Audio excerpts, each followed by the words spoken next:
చేస్తుంటే నిర్మల్లో రామ్ చరణ్ అని చెప్పి ఒక విద్యార్థి, మీరు నంబర్ అసలు మధ్యలో మాట్లాడుతున్నాడా? అంతా గవర్నమెంట్ స్కూల్ పిల్లలే కదా, క్రమశిక్షణ మనకే ఉంటుంది కదా, అంతే కదా. మరి మధ్యలో ఎవ్వరు మాట్లాడద్దు, అయితే రామ్ చరణ్ మేము ఆ నిర్మల్లో పాదయాత్ర చేస్తున్నప్పుడు ఆ గ్రామంలో ఒక చెట్టు కింద బీడీ కార్మికులు కూర్చున్నారు. నేను పోయి ఆ బీడీ కార్మికులతో మాట్లాడుతుంటే, ఏమి సార్ రాజకీయ నాయకులు వస్తారు పోతారు, కనీసం వాళ్ళు పట్టించుకోరు, మళ్ళీ ఎలక్షన్ అప్పుడు వస్తే మళ్ళీ రారు అని చెప్పి వాళ్ళు నన్ను నిలదీసినాడు. నేను చెప్పిన అమ్మా, ఇప్పుడు ఎలక్షన్స్ లేవు, ఓట్ల కోసం రాలే, మీ కష్టాలు తెలుసుకోవాలి, మీ బాధలు తెలుసుకోవాలని చెప్పి నేను ఎండనక వాననక నీడనక మొత్తం పాదయాత్ర చేస్తూ మీదకి వచ్చిన. ఏం సమస్య ఉందంటే, సార్ మా ఊరి సమస్యలు పక్క పెట్టండి, మా సమస్యలు పక్క పెట్టండి. ఒక పక్క గుడిసె చూడండి సార్, ఆ గుడిసెలో ఒక ముసలం ఉంటుంది, ఒక పిచ్చోడు పిల్లలు ఉంటారు సార్. వాళ్ళ గుడిసె మొన్న వర్షానికి కూలిపోతే మేమే మనిషికి 50 రూపాయలు వేసి ఆ గుడిసె కట్టించినాము. ఒక్కసారి పోయి చూడండి అంటే, నేను పోయేసరికి ఒక అబ్బాయి ఉన్నాడు, వాళ్ళ అమ్మ ఉన్నది, మా అమ్మమ్మ ఉన్నది. ఏందమ్మా నీ పేరు ఏం పేరు అంటే రామ్ చరణ్ అన్నాడు. వాళ్ళ అమ్మను వెంటనే వాళ్ళ అమ్మమ్మ ఏమన్నది, మరి పిచ్చోడు సార్ అంటుంది వాళ్ళ అమ్మమ్మ. చూస్తట్లు లేడు కానీ పిచ్చోడు సార్ అంటున్నారు. అన్నకన్నా కొంచెం అబ్బాయితో మాట్లాడక, లేదు పిచ్చి కాదు మంచోడే అని చెప్పి వాళ్ళ అమ్మమ్మని బయటికి పంపించి ఆ అబ్బాయితో కూర్చొని మాట్లాడినా. నువ్వు స్కూల్కి పోతావా పోవంటే, నేను స్కూల్కి పోను సార్, డైరెక్ట్ నేను స్కూల్కి పోను సార్, పోను సార్ అంటున్నాడు. ఈ స్కూల్కి పోను సార్ అంటే అందరు పిచ్చోడు ఉంటారు, ఆ గ్రామం మొత్తం పిచ్చోడు ఉంటున్నారు అని. నేను మాతో దోస్తాను చేస్తాను, మెల్లమెల్లంగా వేరే విషయాలు మాట్లాడి మీ ఫ్రెండ్స్ పేరు చెప్పడమే అన్న. వాళ్ళ ఫ్రెండ్స్ పేరు చెప్పారు. మీ ఫ్రెండ్స్ నీతో బాగుంటారా అంటే బాగుంటారు అన్నాడు. నువ్వు నా దోస్తువా అంటే దోస్తు అన్నాడు. నువ్వు స్కూల్కి పోవాలంటే నీకు ఏం చేయాలి అన్న. నేను స్కూల్కి పోను సార్ అంటాడు.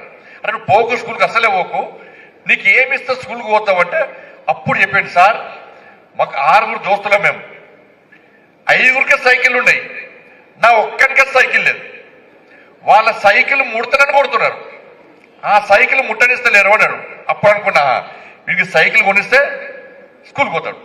అప్పుడు అడిగినా, మరి నీకు సైకిల్ కొనిస్తే స్కూల్కి పోతావంటే పోతా సార్ అన్నాడు. వెంటనే ఇసుకపోయి సైకిల్ కొనిస్తాం, స్కూల్కి పోయిన.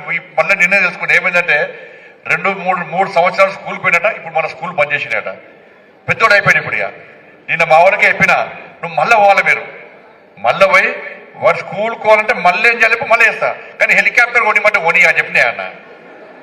వాడిని మళ్ళీ ఏం కొనిస్తే స్కూల్కి పోతాడో మళ్ళీ పంపించాలి అని చెప్పించి నిన్న అయిపోయినా. మొదటిదాకా స్కూల్కి పోయాడు. అంటే సైకిల్ ఇచ్చేంత మాత్రం స్కూల్ కాదు, మనం ఏదో ఉడతా బొక్తే మనం చేస్తుంది తప్ప అనేక కష్టాలు ఉంటాయి. ఫీజు కట్టాలి, బుక్స్ కొనియాలి, బట్టలు కొనియాలి. మీరు నంబర్ నిన్న నేను సైకిల్స్ ఇస్తున్నా, ఏడా హుజాబాద్లో సైకిల్స్ ఉంటుంటే స్టూడెంట్స్ వరకు బట్టలు లేవు. కాబట్టి ఆ విద్యార్థి సైకిల్ చూసిన తర్వాత నేను ఎట్టి మనం సైకిల్స్ కొనియాలనుకున్నా. ఈ లోపలనే గౌరవ కరీంనగర్ కలెక్టర్ గారు బేటీ బచావో బేటీ పడావో కార్యక్రమంలో టాపర్స్ అమ్మాయిలందరికీ 10th క్లాస్లో మెరిట్ పాసెస్ ఉన్నటువంటి 100 మంది అమ్మాయిలకు సైకిల్స్ ఇచ్చాక మంచి ఫీడ్బ్యాక్ వచ్చేది. అరే అమ్మాయిలందరికీ ఇవ్వాలని చెప్పి, ఎందుకంటే అమ్మాయిలు ముఖ్యం కదా. ఇలా నాకే ఆశ్చర్యమిస్తుంది, మీ సిద్దిపేటలో ఈ జిల్లాలో మన ఊకే ఆదర్శం ఎవరు కాదు. ఇలా 3 కలెక్టర్ గారు మహిళనే, అడిషనల్ కలెక్టర్ గారు మహిళనే, సిపిఆర్ మహిళనే, సిపిఆర్ కూడా మహిళనే. ఎందుకంటే మహిళ మనకి అందరు అమ్మాయిలు కూడా ఆ కలెక్టర్ గారికి ఎందుకు ఇచ్చిందంటే, రేపు పొద్దున్న లేస్తే అమ్మాయిలు కష్టపడతారు, ఇంట్లో అమ్మ బోల్ తోముతుంటే సహకరిస్తారు, అమ్మ బట్టలు ఉతికితే సహకరిస్తారు, ఉదయం లేచి ముగ్గేస్తారు, మళ్ళీ బ్యాగ్ పట్టుకొని స్కూల్కి వస్తారు. కష్టపడే వాళ్ళు అంటే అబ్బాయిలు కష్టపడతారు అనుకోరు, అమ్మాయిలు కష్టపడతారు ఎక్కువ, అబ్బాయిలు కూడా కష్టపడతారు. కాబట్టి ఆ కలెక్టర్ గారు చెప్పిన తర్వాత, లేదా అమ్మాయిలకు అబ్బాయిలకు ఈ కరీంనగర్ పార్లమెంట్లో ప్రతి ప్రభుత్వ పాఠశాలలో చదివే ప్రతి విద్యార్థి అమ్మాయికి అబ్బాయికి ఎట్టి బస్సులో సైకిల్ ఇవ్వాలని చెప్పి ఒక సంకల్పం తీసుకొని దాన్ని ప్రారంభించడం. కరీంనగర్లో అయిపోయింది, సిరిసిల్లలో అయిపోయింది, హుజాబాద్లో అయిపోయింది, ఇవాళ హుస్నాబాద్లో ఇవాళ మనం ప్రారంభించుకున్నాం. మనం ఇది ఏంటంటే 10th చాలా ఇంపార్టెంట్ అండి. ఉదయం స్పెషల్ క్లాసెస్ ఉంటాయి, సాయంత్రం స్పెషల్ క్లాసెస్ ఉంటాయి. ఇలా గ్రామాల్లో ట్రాన్స్పోర్టేషన్ ఇబ్బంది ఉన్నది, మనం ఆటోలో పోయే స్తోమత మనకు లేదు.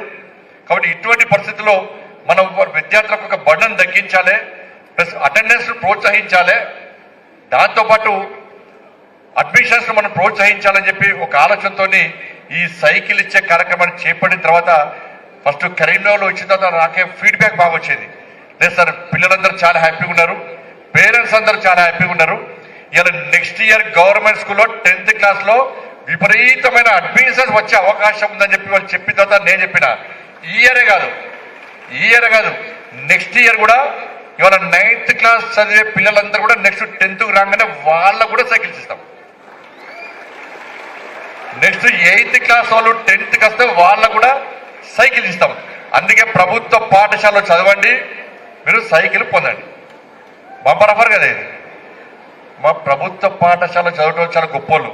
ఎందుకంటే మీకు చదువు చెప్పే ఉపాధ్యాయులు బీడీలు ఎంఈడీలు పెద్ద పెద్ద డిగ్రీలు చేసేటోళ్ళు మీకు చదువు చెప్తారు. ఇలా కొన్ని ప్రైవేట్ పాఠశాలలో వాళ్ళకు డిగ్రీ ఉండదు, ఎంఈడీ లేదు, బీడీ లేదు, ఏం లేదు, వాడు అన్ఎంప్లాయ్ అని చెప్పి ఏదో ఉద్యోగం ఇచ్చి వాళ్ళ చదువు చెప్పే ప్రయత్నం చేస్తున్నారు. కానీ ప్రభుత్వ పాఠశాలలో అన్ని డిగ్రీలు పొందడానికి ఉపాధ్యాయులు మీకు చదువు చెప్తున్నారు ఇవాళ. కాబట్టి ప్రభుత్వ పాఠశాల చదవటంలో గొప్పలు. మనకు ర్యాంకులు అవసరం లేదు. ఎందుకంటే రిజల్ట్స్ రాగానే 1 1 1 2 2 2 3 3 3 3 ఎవరికి వస్తాయి అవి? మనకు ర్యాంక్స్ వచ్చినా మనం పబ్లిసిటీ చేసుకోం. మనం ఎందుకు చేసుకోమంటే మనం ర్యాంకులు కొనుక్కుంటలేం, మనం ర్యాంకులను సాధిస్తున్నాం. ఇలా అనేక కార్పొరేట్ పాఠశాలలు చేస్తాయి, ర్యాంకులు కొనుక్కుంటున్నాయి. మీకు ఉదాహరణ చెప్తాను. నేను కరీంనగర్లో గీతాభవన్ స్వీట్ హౌస్ పోయినాను సార్. అప్పుడు కార్పొరేట్ ఉన్నప్పుడు ఒక ప్రైవేట్ పాఠశాలకు సంబంధించి ఒక కార్పొరేట్ పాఠశాలకు సంబంధించి ఒక పీటీ సార్ వచ్చాడు. అన్న నమస్తే అంటే నమస్తే, ఎడొచ్చినామంటే అన్న స్వీట్ వండుకుంటున్నా అన్నాడు. దేనికి అన్న ఈ ప్యాకెట్స్ దేనికి? ఆ స్వీట్ ప్యాకెట్లు అంటే అన్న ఎల్లుండి 10th రిజల్ట్స్ వస్తున్నాయి, ఎల్లుండి 10th రిజల్ట్స్ వస్తున్నాయి, మా స్కూల్కు 6th ర్యాంక్ వస్తుంది అన్నాడు. ఎల్లుండి 10th రిజల్ట్స్ వస్తున్నాయి, మా స్కూల్కు 6th ర్యాంక్ వస్తుంది అన్నాడు. ముందు తెలుస్తుంది ఎవరికన్నా?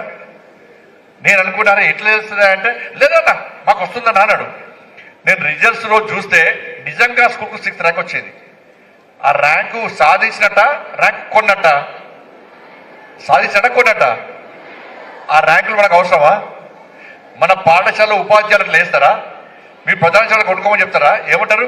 కష్టపడి చదువుకోండి, ర్యాంకులు పొందాలి, మంచి భవిష్యత్తును మనం నిర్ణయించుకోవాలి. వాళ్ళే ఆదర్శం. ఇవాళ వీళ్ళ ఆదర్శం మనకు. ఇలా మీ సిద్దిపేట